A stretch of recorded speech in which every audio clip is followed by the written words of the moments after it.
Good morning. I'm very pleased to be here this morning, and I'm assuming this will help me figure out what I'm going to do with the slides. So thank you. Let me talk a little bit about my new gig. I'm the executive director of an organization called the National Institute on Retirement Security. And NIRS, as we call it, is a nonprofit, nonpartisan research organization founded about 5 years ago. And part of our role at NIRS is to bring credible research to educate the public regarding retirement security, with a particular focus on pensions, both in the public and private sector. We issue reports, primers, commentary. We know that there's good news in pensions, and in fact, just a few weeks ago, we released a report about the economic impact of the pension payments that are going to retired firefighters, police, teachers, corporate employees, federal government employees, all across this country. And all told, when you take those retirees spending their money in our communities, having breakfast at McDonald's with their former colleagues, having dinner with their friends and family, helping their kids, that generated in 2009, a year when this country needed an economic boost, that generated over $1 trillion in economic activity. It helped keep 6.5 million jobs in our economy.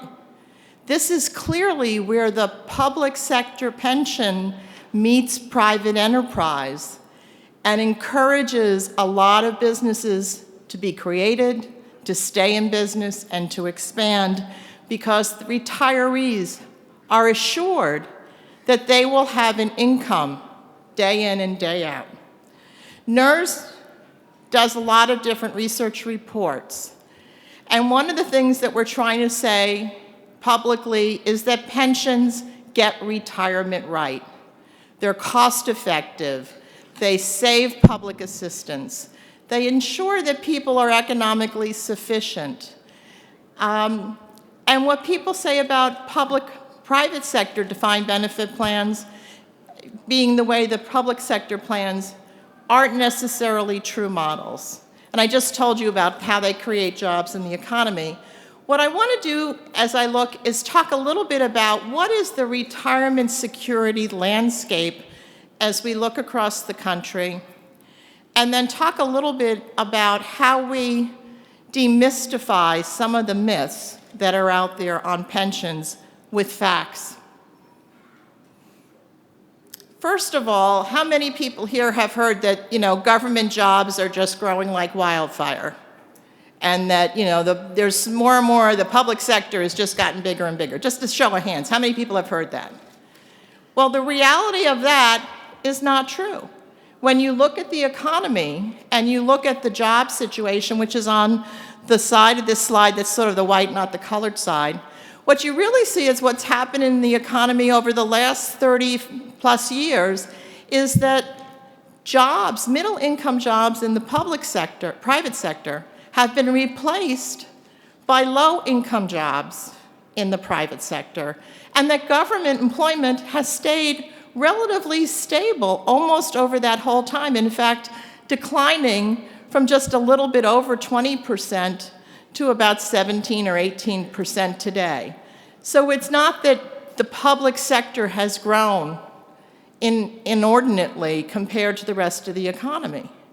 And then what's happening in the private sector when it comes to a pension plan is this second chart on this slide, which basically has that blue line are where people were covered under a pension plan, a traditional DB plan, back in 1978. And what you've seen is a decline in the private sector, matched with a corresponding increase with 401k type retirement plans, sort of a big intersection about 1984, when things were in the middle, and then this spurt in both directions, especially as 401k plans became the marketplace darling. But where does that leave Americans with regard to retirement security? The Center for Retirement Research in Boston publishes a national retirement risk survey. And what it clearly shows is as this trend towards 401k plans and away from defined benefit plans has occurred, what we've seen is more and more households in this country at risk of falling short of pre-retirement standards in living. Additionally, as we think about Social Security, and a lot of individuals, when they think of Social Security, they think of that as the base and the floor, and that's absolutely true.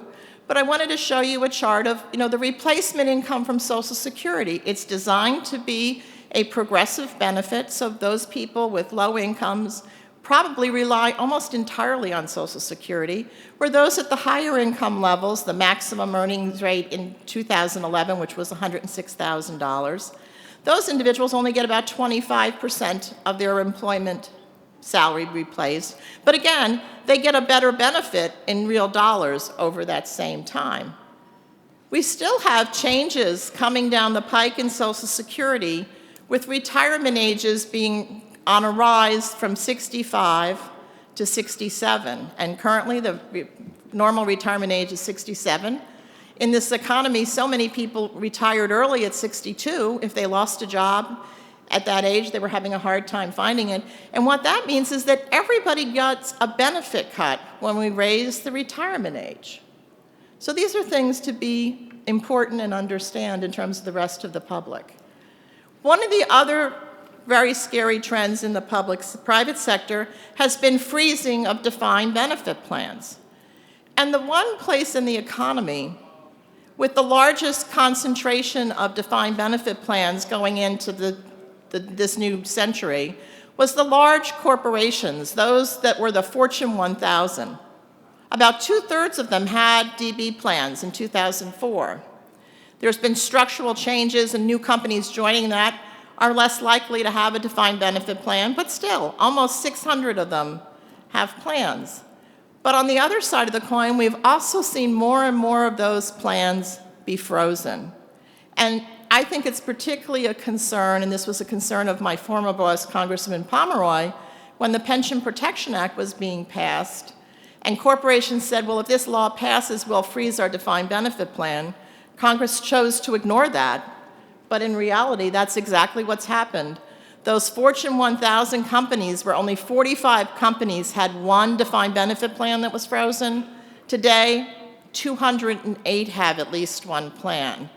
Luckily for those people who are in union plans at those companies, it's not the union plan that's the frozen plan. It's the plan that covers the non-union employees.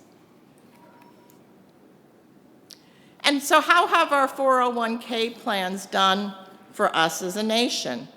This chart is a little bit hard probably to see a little bit, but what I really want you to focus in on is the dollars out there in 401k plans are not exceedingly large. And in fact, if you look at the dollars on the median account value, that's the value which half of the people have more, half of the people have less. In 2007, for those people within 10 years of retirement, the median was $100,000. Now, if you're going to retire at age 65, it's very likely you're going to have at least 20-year life expectancy. Trying to make that $100,000 last for 20 years doesn't really leave you with a lot of income in any one given year. So I also want you to take a look at, let's just look at those same households from a different point of view. Look at it in terms of how much do they have as a percent of their pay put aside. And if you look at this, 6 out of 10 households with near retirement ages have less than 1 times their salary put away in a 401k plan or an IRA. Only 11% have 4 or more times. And even that's not really sufficient. When you think about it, that might get you 20% replacement of your pre-retirement salary for the rest of your expected lifetime.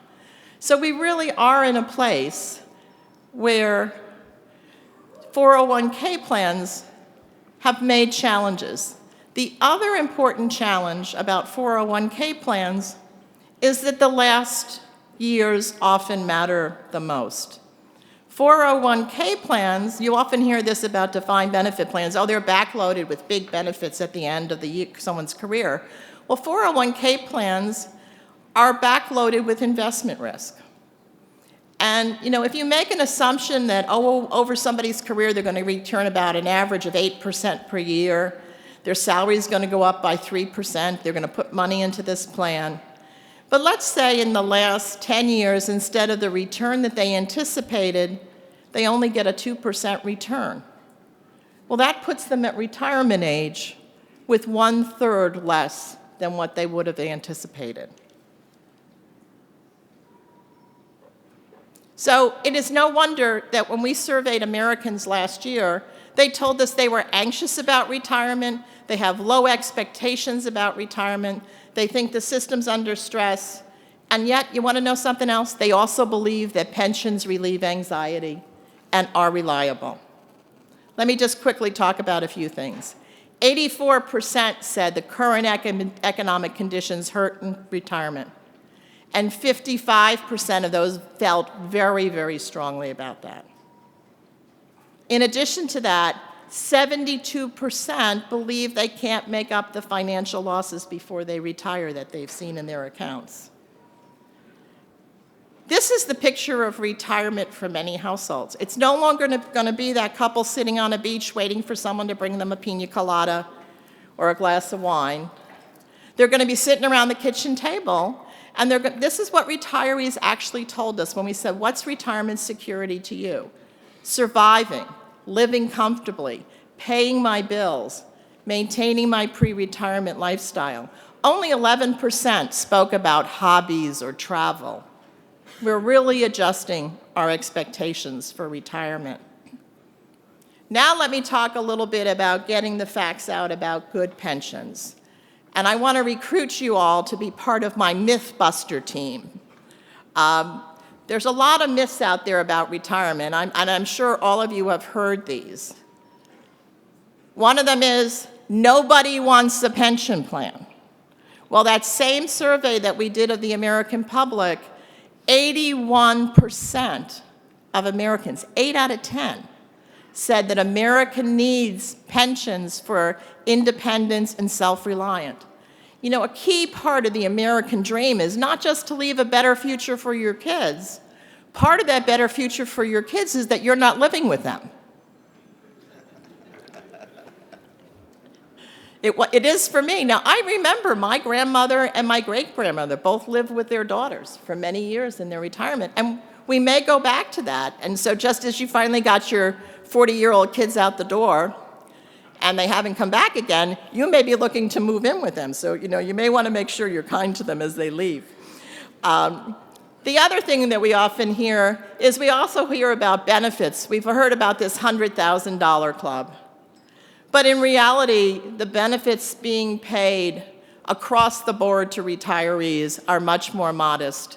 And if everyone was getting $100,000 of pension benefits, the average benefit wouldn't be about $1,800 for the last 4 to 5 years. So again, these are modest benefits. They're benefits that you, as firefighters and other first responders, pay for. You pay for this with contributions from your salary over your career.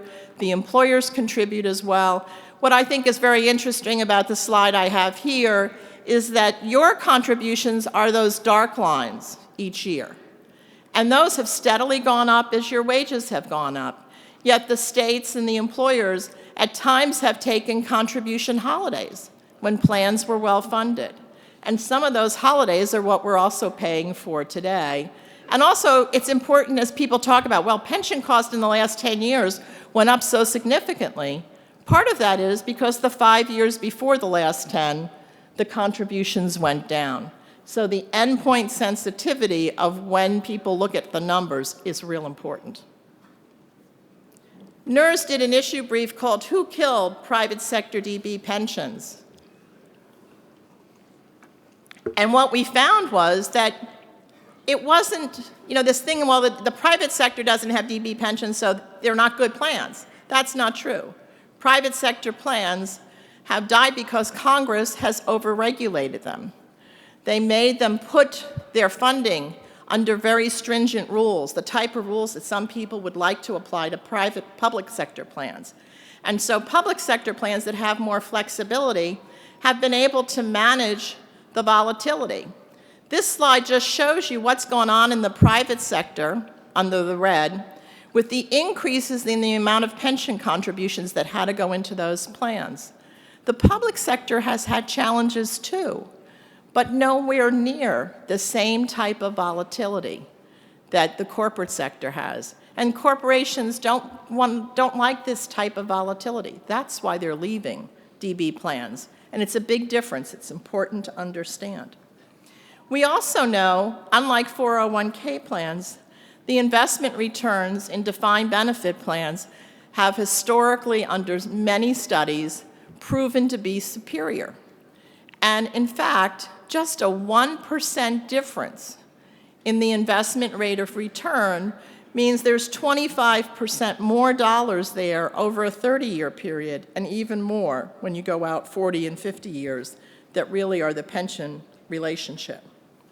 When you combine that with the fact that pensions can remain forever young and be always actively invested and not have to change to less riskier investments, and the fact that pension plans provide longevity protection so you don't have to save more money to make sure you never run out of dollars, defined benefit plans will provide the same level of benefits at 46% less than the cost that it would cost to provide benefits in a defined contribution plan.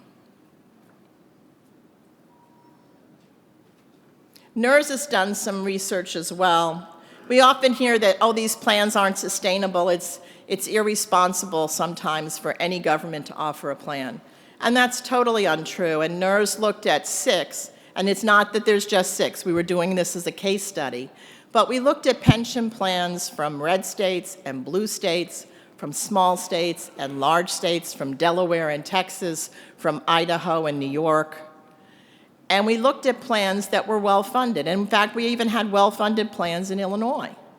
What we found was that they are sustainable, and that better funding came from funding policies that said we have to make our contributions, plan design, solid economic assumptions. And we know that these are sustainable models. We can give a model in almost every type of legislative circumstance that someone would like to have some protection. There are models that show that DB plans can work and give some of the protections that legislators might seek for taxpayers. We also did another study that looked at states where people had a choice between a defined benefit and a defined contribution plan. The overwhelming choice was to go in the public sector to choose the defined benefit plan. Even when the default option was a hybrid plan, the defined benefit plan won the day when it came to employee choices. So these are plans that you as employees value. They're plans that deliver a great deal of value to the states. And I think the other important thing is all across the country, and sometimes this is a challenge, it's why you need to be here as part of the myth-busting team for defined benefit plans, but public pensions are facing up to the financial crisis, and they are taking action. They're not waiting another 10 or 15 years. Funding's being restored, people are making compromises, and we're getting on with well-funded plans. And with that, I will leave it open. I don't know if you want me to take some questions or not, but I'd be happy to.